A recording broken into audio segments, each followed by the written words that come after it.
Did you know that bullying isn't just someone punching you in the face or a bully calling you a name you wouldn't want to be called? Bullying is much more than that. It's painful, hurtful, and can even lead to death of a person. Different kinds of bullying have different sides of their story.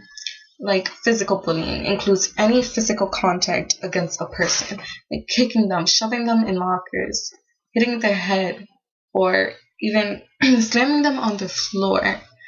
It Physical bullying is hurting that person to, like, crossing the line, doing things you are not supposed to do to a person. Verbal bullying is name calling, making offensive remarks or comments about how the person dresses, how they look, how they talk, their religion, their gender. Um, Indirect bullying includes spreading rumors or stories about a person. Like if you tell a friend that you believed you can trust, you told her or him, I'm going to the movie theaters with a couple of my friends to watch blah blah blah. And that friend gets jealous and he or she begins to spread rumors saying, oh, she's going out to drink with her friends, they're going to drink alcohol, they're going to smoke weed, stuff like that. Social alienation is when a bully excludes someone from a group. Like if a new kid comes to school and he's different from all of you, like he dresses differently, he talks differently, he walks kind of weird, um, and you point out their differences, like, oh, he's stupid, or hey, look at the way he dresses, he looks like Steve Urkel. That's social alienation. Intimidation is when a bully threatens someone to the point that that person breaks and the bully tells them what they want them to do. Like if you keep giving the bully your lunch money and one day you forget your lunch money, that bully will send you to hurt another person just for their lunch money. Cyberbullying. We see this a lot going on with teenagers.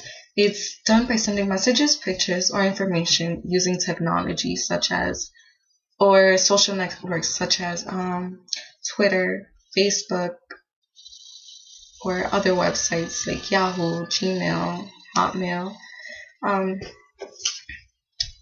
I have a friend. She attends Greater Lawrence with me. She asked me not to say her name over the camera, but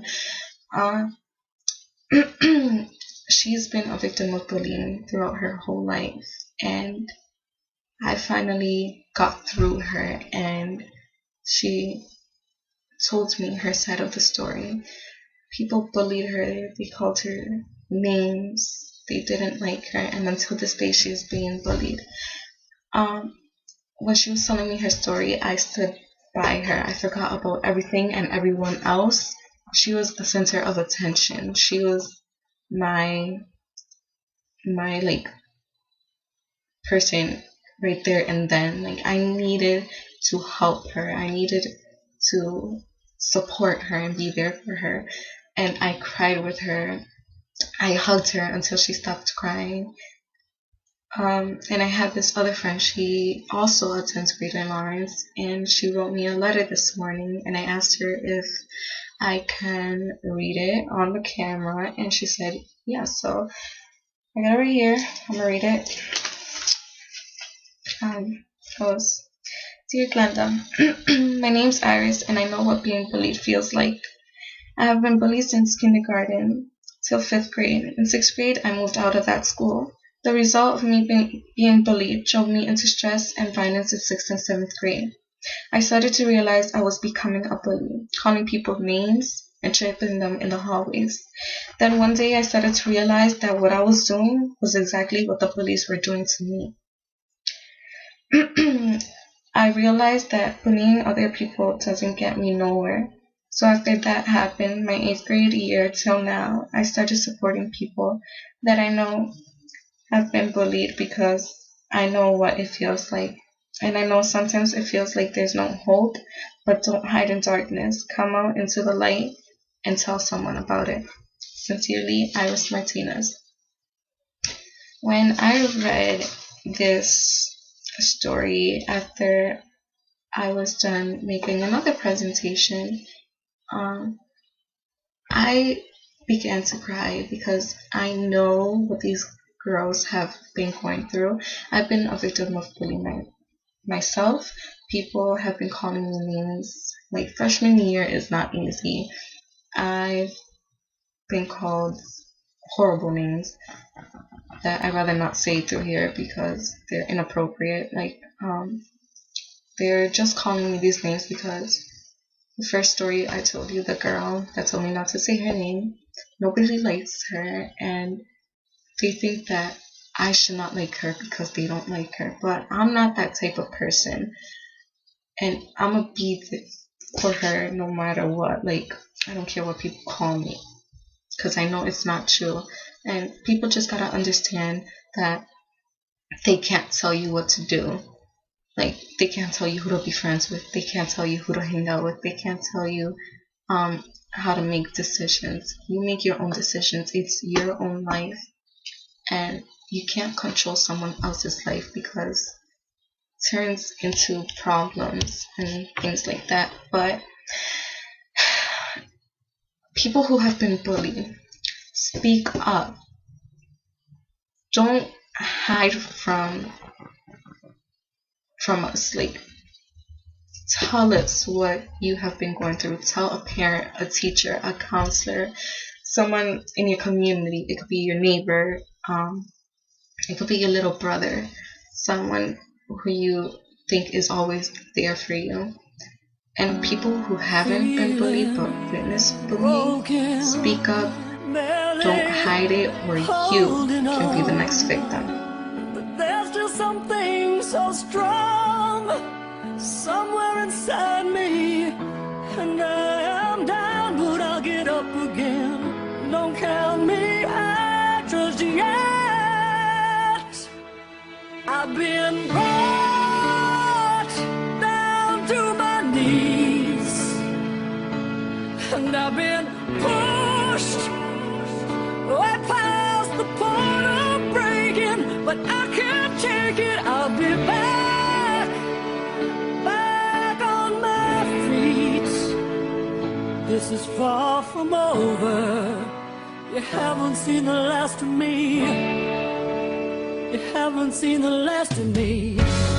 They can say that I won't stay around, but I'm gonna stand my ground.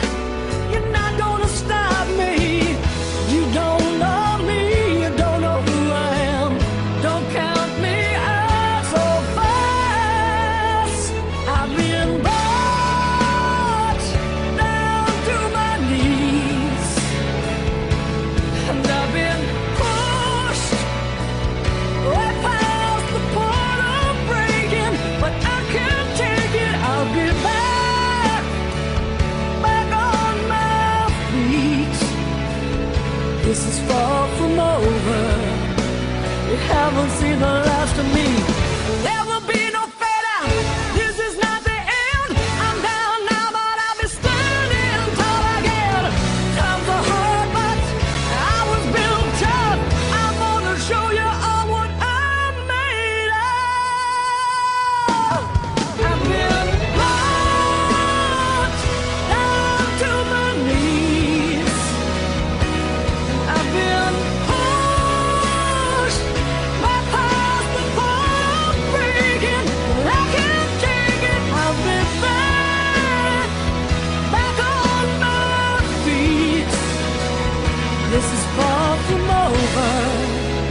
haven't seen the last of me.